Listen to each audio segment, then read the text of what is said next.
சோதனையை சாதனையாக மாற்றுறதுக்கு என்ன பண்ணணும்? நிறைய பேருக்கு வாழ்க்கையில் சோதனை தாங்க நிறைய நடந்துகிட்டு இருக்கு.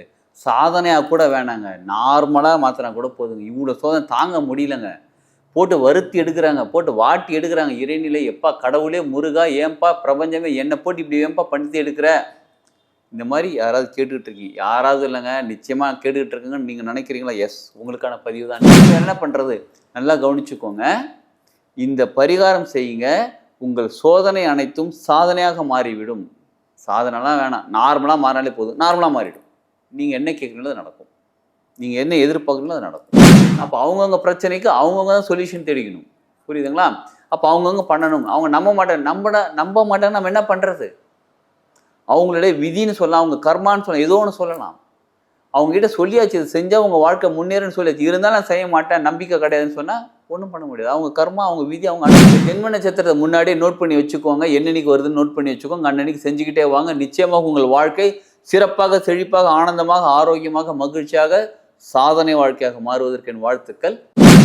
சோதனையை சாதனையாக மாற்றுறதுக்கு என்ன பண்ணணும்? நிறைய பேருக்கு வாழ்க்கையில் சோதனை தாங்க நிறைய நடந்துகிட்டு இருக்கு. சாதனையாக கூட வேணாங்க, நார்மலாக மாற்றினா கூட போதுங்க. இவ்வளோ சோதனை தாங்க முடியலங்க. போட்டு வருத்தி எடுக்கிறாங்க, போட்டு வாட்டி எடுக்கிறாங்க. இறைநிலை எப்பா கடவுளே முருகா ஏன்பா பிரபஞ்சமே என்னை போட்டு இப்படி ஏன்பா படுத்தி எடுக்கிற? இந்த மாதிரி யாராவது கேட்டுக்கிட்டு இருக்கீங்க? யாராவது இல்லைங்க, நிச்சயமாக கேட்டுக்கிட்டு இருக்குங்கன்னு நீங்கள் நினைக்கிறீங்களா? எஸ், உங்களுக்கான பதிவு தான் இது. இல்லைங்க, அவ்வளோ பேர் சோதனைலாம் ஒன்றும் இல்லை. பட் லைஃப்பில் ஒரு டெவலப்மெண்ட் இருக்க மட்டும் கஷ்டமாகவே இருந்துக்கிட்டே இருக்குது. என்ன பண்ணுதுன்னு தெரியல.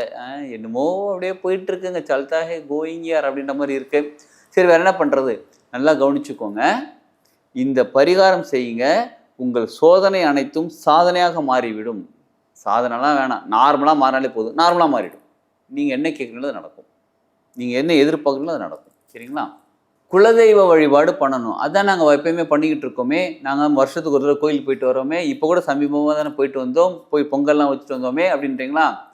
இது நல்லா கவனிச்சுக்கோங்க. யாருக்கு வாழ்க்கையில் ரொம்ப கஷ்டம் போட்டு புழிஞ்சு எடுக்கிறாங்க, ரொம்ப கஷ்டமாக இருக்குது, சோதனையாக இருக்குது, இந்த மாதிரி ஃபீல் பண்ணுறவங்களுக்கு உங்களுடைய ஜென்ம நட்சத்திரம் என்னன்னு கேட்குறீங்களா? நீங்கள் பிறக்கும் போது நட்சத்திரம் சொல்லியிருப்பாங்க பாருங்கள். நீங்கள் வந்து புனர்பூச நட்சத்திரம், நீங்கள் வந்து அவிட்ட நட்சத்திரம், ஏதோ ஒரு நட்சத்திரம் சொல்லியிருப்பாங்க பாருங்கள். எவ்ரி மந்த் அந்த நட்சத்திரம் வந்துக்கிட்டு தான் இருக்குது ஒரு நாளைக்கு. சரிங்களா? அந்த நட்சத்திரத்தை அன்னைக்கு நீங்கள் குலதெய்வம் கோயில் போகணும். இல்லைங்க, எங்கள் குலதெய்வ கோயில் ரொம்ப தூரம் இருக்குங்க, நான் வந்து அங்கேருந்து ஷிஃப்டாக இங்கே வந்துட்டேன், இப்போ சென்னையில் வாழ்ந்துட்டு இருக்கேன், நான் வேறு ஊரில் இருக்கேன், பெங்களூரில் இருக்கேன், மாதம் எங்களால் அவ்வளோ தூரம் போக முடியாதுங்க. உங்கள் வாழ்க்கை முன்னேறணும் அப்படின்னா நீங்கள் போகணும். சரி, குலதெய்வ கோயில் போய் என்ன பண்ணணும்னு கேட்குறீங்களா? உங்களால் அபிஷேகம், அந்த கோயிலில் என்னெல்லாம் அபிஷேகம் பண்ணுவாங்களோ, சந்தன அபிஷேகம், குங்கும அபிஷேகம், விபூதி அபிஷேகம், பால் அபிஷேகம், பன்னீர் அபிஷேகம், இளநீர் அபிஷேகம், இந்த மாதிரி என்னெல்லாம் அபிஷேகம் பண்ணுவாங்களோ எல்லாம் வாங்கிட்டு போயிடுங்க. வாங்கிட்டு போய்ட்டு அதே மாதிரி புது ட்ரெஸ், அவங்களுக்கு அந்த சாமிக்கு, அந்த அம்மனாக இருந்தாலும் இல்லை ஆண் தெய்வமாக இருந்தாலும் அவங்களுக்கு என்ன ட்ரெஸ் போடுவாங்களோ அதே வாங்கிட்டு போயிடுங்க. எல்லாத்தையும் வாங்கிட்டு போயிட்டு ஃபுல்லாக அபிஷேகம் பண்ணி அர்ச்சனை பண்ணிவிட்டு அமைதியாக உட்காந்து அவங்களுக்கு அந்த ட்ரெஸ், அந்த அலங்காரம்லாம் பண்ணி முடிச்சு அமைதியாக உட்காருங்க. உட்காந்து மனசார ப்ரே பண்ணிக்கோங்க. உங்களுக்கு வாழ்க்கைக்கு என்ன வேணுமோ அதை மனசார ப்ரே பண்ணிக்கோங்க. ப்ரே பண்ணிக்கிட்டு அதுக்கப்புறம் நீங்கள் உங்கள் ஊருக்கு வந்துடுங்க. இல்லை பக்கத்தில் இருந்தால் கிளம்பி வீட்டுக்கு வந்துடுங்க. இல்லைங்க, எங்களால் வந்து அவ்வளோ தூரம்லாம் போக முடியாது, எவ்ரி மந்த் போகிறது கஷ்டம், லீவ் கிடைக்காது எனக்கு. இல்லை சம்டைம்ஸ் சில கோயில்கள் வந்து எப்போ அமாவாசை அன்றைக்கி தான் திறக்கிற கோயிலெலாம் இருக்காது. சில குலதெய்வ கோயில்கள் அமாவாசை அன்றைக்கி திறப்பாங்க, இல்லை சனிக்கிழமை தான் திறப்பாங்க. இந்த மாதிரி சில நாள்லாம் இருக்குங்களா? அந்த மாதிரி இருந்தால் குலதெய்வம் விக்கிரகம் உங்கள் வீட்டில் இருந்தால் சிறப்பு. இல்லை குலதெய்வத்தோட ஃபோட்டோவாக வாங்கி வச்சுக்கோங்க. வாங்கி வச்சுட்டு நீங்கள் என்ன பண்ணுங்கள், உங்களுடைய ஜென்ம நட்சத்திரத்தை அன்னைக்கு ஃபோட்டோ வச்சுட்டு முன்னாடி அகல் தீபம் ஏற்றுங்க. அகல் தீபம் நெய் விளக்கு ஏற்றுங்க. ஏற்றிட்டு பிரசாதம் நெய்வேத்தியம் வைங்க. நெய்வேத்தியம் வச்சு மனசார ப்ரே பண்ணிக்கோங்கம்மா. குலதெய்வமே, உங்கள் ஆண் தெய்வமாக இருந்தால் ஆண் தெய்வமே, பெண் தெய்வத்தோட பேர் தெரிஞ்சால். சப்போஸ் சிலருக்கு குலதெய்வம் தெரியலை, யாருன்னே குலதெய்வம் தெரியலங்க அப்படின்றவங்க என்ன பண்ணுங்கள், வீடியோவில் இருக்கக்கூடிய கான்டாக்ட் நம்பர் கான்டாக்ட் பண்ணி அப்பாயின்மெண்ட் வாங்கிக்கிட்டு பேசுங்க. குலதெய்வத்தை எப்படி கண்டுபிடிக்கிறது, இல்லை குலதெய்வம் உங்கள் வீட்டுக்குள்ளே வர்றதுக்கு என்ன பண்ணணுன்றதை டீட்டெயில் சொல்கிறேன் நான். அதை செய்யுங்க. வீட்டுக்குள்ளே குலதெய்வம் வந்துருவாங்க. குலதெய்வத்தை மனசார ப்ரே பண்ணிக்கோங்க. விளக்கேற்றி வச்சுட்டு குலதெய்வமே மனசார ப்ரே பண்ணிக்கிட்டு உங்கள் வாழ்க்கையில் நீங்கள் என்ன வேணும்னு நினைக்கிறீங்களோ, அது என்ன கஷ்டமாக இருக்குது, எனக்கு பிரச்சனை இருக்குது, எனக்கு அது சரியாகனு அப்படின்னு நினைக்காதீங்க. உங்கள் வாழ்க்கையில் எது வேணுமோ கேளுங்க. இப்போ நீங்கள் ஒரு கடைக்கு போகிறீங்க அப்படின்னா உங்களுக்கு வெல்லம் வேணும், அரிசி வேணும், சர்க்கரை வேணும்னு கேட்பீங்க. கரெக்டுங்களா? எனக்கு இது வேணாம் அது வேணாம்னு நீங்கள் சொல்ல மாட்டீங்க. நான் சாமிக்கிட்ட எப்படி நம்ம ப்ரே பண்ணுறோம், எனக்கு கஷ்டமாக இருக்குப்பா, எனக்கு நோய் சரியாகணும், எனக்கு சுகர் சரியாகணும், எனக்கு அதை சரி பண்ணுங்க, இப்போ கடனை பிரச்சனை தீருங்கன்னு சொல்கிறோம். அந்த மாதிரிலாம் செய்யாதீங்க. ப்ரே பண்ணுறது எப்பயுமே நல்ல வார்த்தைகளாக பயன்படுத்துங்கள்.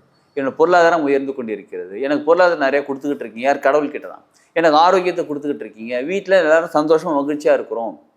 இந்த மாதிரி வார்த்தைகள் பயன்படுத்துங்க. உங்களுக்கு என்ன வேணுமோ அந்த மாதிரி வார்த்தைகள் தேடி எடுத்துக்கோங்க. நீங்கள் ஒரு சென்டென்ஸ் ஃபார்ம் பண்ணி வச்சுட்டு மனசார ப்ரே பண்ணுங்கள், கண்ணை மூடி உட்காந்து ப்ரே பண்ணுங்கள், 2 கையும் உள்ளங்கையும் மேல் நோக்கிடும். சில சின் முத்திரை வைக்கிற அந்த முத்திரை எந்த முத்திரையும் வேணாம். இது இப்படி வைக்கிறது மகா முத்திரை. நான் உங்களுக்கு வீடியோக்காக இப்படி காமிக்கிறேன். தொட மேலே ஓப்பன் பண்ணி இப்படி வச்சுக்கோங்க. வச்சுட்டு அமைதியாக கண்ண மூடி உட்காந்து மனசார ப்ரே பண்ணுங்க.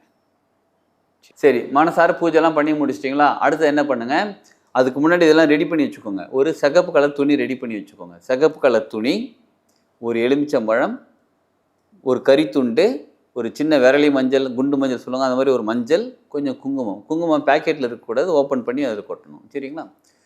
இதெல்லாம் சேர்த்து என்ன பண்ணுங்கள், கொட்டிட்டு எல்லாத்தையும் ஒன்றா சேர்த்து ஒரு மூட்டை கட்டிடுங்க. மூட்டை கட்டி வீட்டு வாசலுக்கு உள்ளுக்குள்ளே வீட்டுக்கு அதாவது உங்கள் வீட்டுக்குள்ளேருந்து பார்த்தா தெரியணும், வெளிலேருந்து பார்த்து தெரியக்கூடாது. அந்த மாதிரி இடத்துல அதை கட்டிடுங்க. இது எவ்வளோ நாளைக்கு ஒரு தடவை கட்டணும்னு கேட்குறீங்களா? உங்களுடைய கஷ்டம் தீர்ற வரையிலும், உங்களுடைய பிரச்சனைகள் தீர்ற வரையிலும். எவரி மாதிரி நம்ம உங்களோட ஜென்ம நட்சத்திரம், உங்கள் நட்சத்திரம் நாள் அன்றைக்கி இது பூஜை பண்ணுறீங்க பார்த்தீங்களா, அதுக்கு அப்போ ஒரு தூரம் மாற்றிக்கிட்டே இருங்க. சப்போஸ் எலுமிச்சம்பழம் காஞ்சி போய்டும், பரவாயில்ல, அதை என்ன பண்ணிக்கணும், நீர்நிலையில் கொண்டு போய் விட்டுறணும். அடுத்தது உங்களுக்கான சந்தேகம், எங்கள் வீட்டில் 5 பேர் இருக்கோம், 5 பேருக்கும் பிரச்சனையாக இருக்குது, அப்போ 5 துணி கட்டணுமா? ஆமாம்.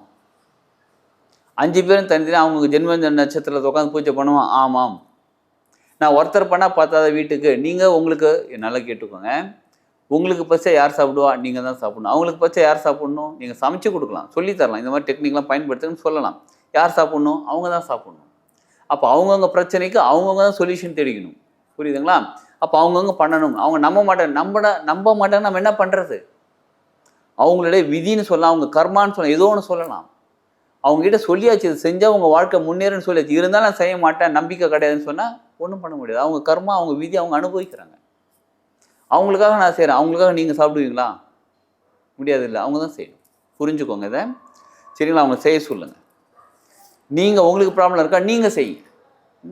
இது செய்யுங்க. நிச்சயமாக உங்கள் வாழ்க்கையில் எப்படிப்பட்ட பிரச்சனையாக இருந்தாலும் சரி, சொன்னோம் பார்த்தீங்களா ஆரம்பத்திலே, சோதனையான வாழ்க்கை கூட உங்களுக்கு சாதனை இல்லைன்னா கூட சாதாரண வாழ்க்கையாக மாறிவிடும். நல்ல ஒரு ஹாப்பினஸ், ஒரு ஸ்மூத்தான லைஃப் மாறிவிடும். உங்கள் ஜென்ம நட்சத்திரத்தை முன்னாடியே நோட் பண்ணி வச்சுக்கோங்க. என்னன்னைக்கு வருதுன்னு நோட் பண்ணி வச்சுக்கோங்க. அன்னன்னைக்கு செஞ்சுக்கிட்டே வாங்க. நிச்சயமாக உங்கள் வாழ்க்கை சிறப்பாக, செழிப்பாக, ஆனந்தமாக, ஆரோக்கியமாக, மகிழ்ச்சியாக, சாதனை வாழ்க்கையாக மாறுவதற்கு என் வாழ்த்துக்கள். வாழ்க வளமுடன்.